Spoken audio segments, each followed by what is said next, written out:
Segundo o dicionário Michaelis, ritmo é a sucessão de tempos fracos e fortes, com intervalos regulares em uma frase musical, um verso, etc.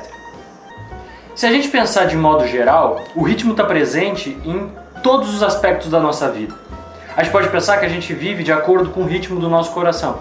Quando a gente está correndo, nosso coração acelera. Quando a gente está calmo, deitado na cama, nosso batimento do nosso coração diminui. O ritmo também está ligado na produção poética e na produção de obras literárias. Cada livro tem o seu ritmo, cada livro é escrito de acordo com o seu ritmo. E mais do que óbvio, o ritmo está presente na música. A música, por exemplo, do jazz, segue um ritmo completamente diferente do heavy metal. E o ritmo de um filme, dado pela sequência de quadros e o movimento das câmeras e a intenção dos diálogos, por exemplo, utilizando o filme Roma, que se passa num ritmo muito mais vagaroso do que, por exemplo, o filme dos Vingadores. E aí vem a grande pergunta, e o que define então o ritmo? Bom, o ritmo do coração vai ser dado pela respiração. Quanto mais rápido a gente respira, mais sangue o corpo entende que precisa, logo o coração precisa bombar mais sangue e acelera. O ritmo, por exemplo, do jazz e do heavy metal vai ser dado pela percussão. E o filme vai ser pela montagem, pela escolha das cenas, pela montagem, por todos os aspectos que vão compor o filme. Mas e na literatura? Bom, segundo ainda o dicionário da Michaelis, o ritmo na literatura se refere ao efeito sonoro e estético causado pela repetição de unidades melódicas dispostas em continuidade. Ou seja, quando se refere à unidade melódica aqui, com certeza está se referindo às sílabas.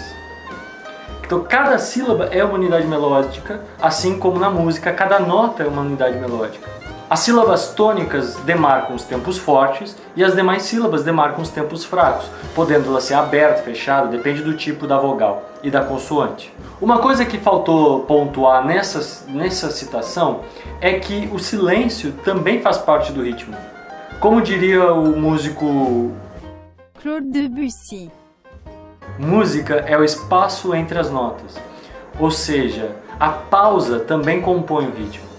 No caso da prosa, todas as pontuações, todos os sinais de pontuações, vírgula, ponto final, travessão, nova linha, parágrafo, todos capítulos, tomos, todas elas fazem parte do ritmo. E aí o dicionário também fala sobre a repetição de unidades melódicas dispostas em continuidade.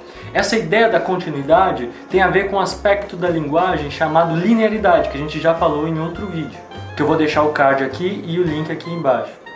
Ou seja, uma palavra seguida de outra deixa claro que a cadência entre uma palavra e outra e as sílabas que compõem a frase vão determinar o nosso ritmo, junto da pontuação, claro.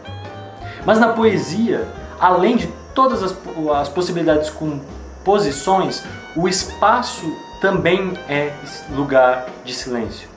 Ou seja, a forma, os espaçamentos, a quebra em versos, a disposição das palavras, principalmente na poesia concreta, todos esses aspectos que estão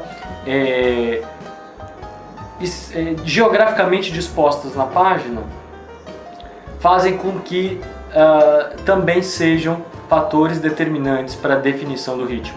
Afinal de contas, o espaço em branco é um silêncio. Bom, agora que a gente já entendeu então o que é o ritmo e como ele se manifesta, ainda fica a pergunta: quão importante é o ritmo para o poema?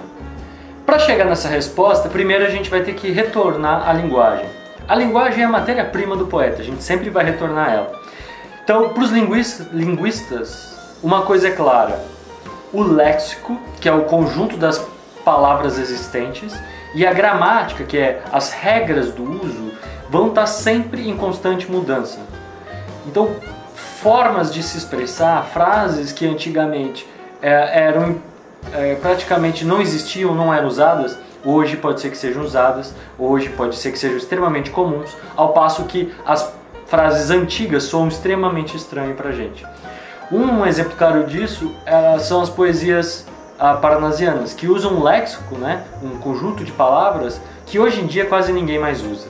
Ninguém sabe o que significa. Já a gramática, a gente também começou a utilizar o pronome de maneira diferente, a gente se permitiu mudar os verbos, o tempo verbal, a gente tem várias mudanças que a poesia atual, contemporânea, permite.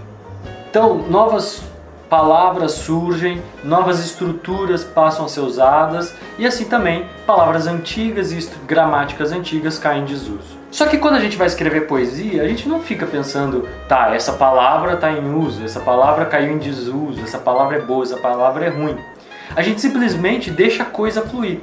Só que de alguma maneira, por mais que a gente não fique se perguntando como que eu estou lidando com a minha linguagem nesse tempo, as palavras de alguma maneira elas chegam na nossa cabeça e vão se acomodando. Segundo o poeta e ensaísta e crítico literário Otávio Paz, algumas palavras se atraem, outras se repelem e todas se correspondem.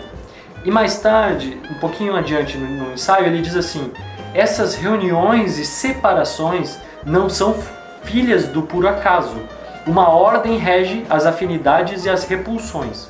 No fundo de todo fenômeno verbal há um ritmo. Ou seja, toda a criação poética, todas aquelas palavras que a gente escuta na nossa cabeça, que a gente vai colocando no papel, todo o tom narrativo de uma prosa, o tom de um livro, do narrador, como o narrador se expressa, isso tudo é um ritmo que a gente constrói, e esse ritmo é o próprio ritmo do poema, é o próprio ritmo do livro. Como o poema ele tem um ritmo muito específico, ele acaba se diferenciando da prosa e de todos os outros tipos de literatura, porque ele tem esse ritmo específico. Mas o interessante é que, seja qual for o poema, ele precisa ter ritmo, e geralmente ele surge a partir de um ritmo que roda na cabeça do poeta. Ou seja, para ser mais claro, o poema é uma manifestação de uma ideia através de um ritmo do poeta. Um exemplo de uma poesia com um ritmo muito marcado e que talvez retome até inclusive a mitos antigos, segundo o próprio Otávio Paz, é o Canto 4 do poema do Ijuca Pirama do Gonçalves Dias. Olha como a marcação desse ritmo é bem característico. Vou demonstrar aqui com as mãos. Meu canto de morte, guerreiros ouvi. Sou filho das selvas, nas selvas cresci. Guerreiros descendo da tribo Tupi. Da tribo pujante que agora anda errante, por fado inconstante, guerreiros nasci. Sou bravo, sou forte, sou filho do norte. Meu canto de morte, guerreiros ouvi. Talvez algumas pessoas podem achar que a rima seja essencial para a criação do ritmo. Mas nesse caso do Gonçalves Dias, com certeza a rima é parte essencial do ritmo. Mas observem esses versos livres do poema Sou Quem Sou, da poeta polonesa Wisława Szymborska. Só um trechinho. Sou quem sou. Inconcebível acaso como todos os acasos. Fossem outros os meus antepassados, e de outro ninho eu voaria, ou de sob outro tronco, coberta de escamas, eu rastejaria. No guarda-roupa da natureza há trajes de sobra, o traje da aranha, da gaivota, do rato, do campo. Cada um cai como uma luva, e é usado sem reclamar, até se gastar. Veja que o poema vai se desenrolando, ele vai andando, ele tem um ritmo mais devagar, mas vai se abrindo, vai se expandindo à medida que vai sendo lido. Além de estar muito forte nesse poema, o ritmo também se manifesta em alguns dizeres populares, como por exemplo, é o pão que o diabo amassou, nem que a vaca tussa, antes só do que mal acompanhado. Veja que essas frases, elas têm um ritmo marcante e às vezes não querem dizer bosta nenhuma. Mas a gente gosta de utilizar elas porque o ritmo nos encanta. É uma musiquinha, é um cântico. E isso mostra que toda poesia, por mais que ela tenha versos livres, por mais que ela não contenha rima, ela vai ter um ritmo. A conclusão que a gente chega é que o ritmo, essa cadência de tempos fortes e fracos e seus silêncios, nos embala até a gente chegar num estado de consciência alterado, que alguns chamam de estado de poesia. E essa é sua importância nos poemas. Nos próximos vídeos, a gente vai abordar um pouquinho mais a fundo sobre essa influência e o estado de poesia segundo o Arco e a Lira do Otávio Paz. Se você gostou do vídeo, inscreva-se no canal. Conheça também a newsletter mensal do Curto Poema.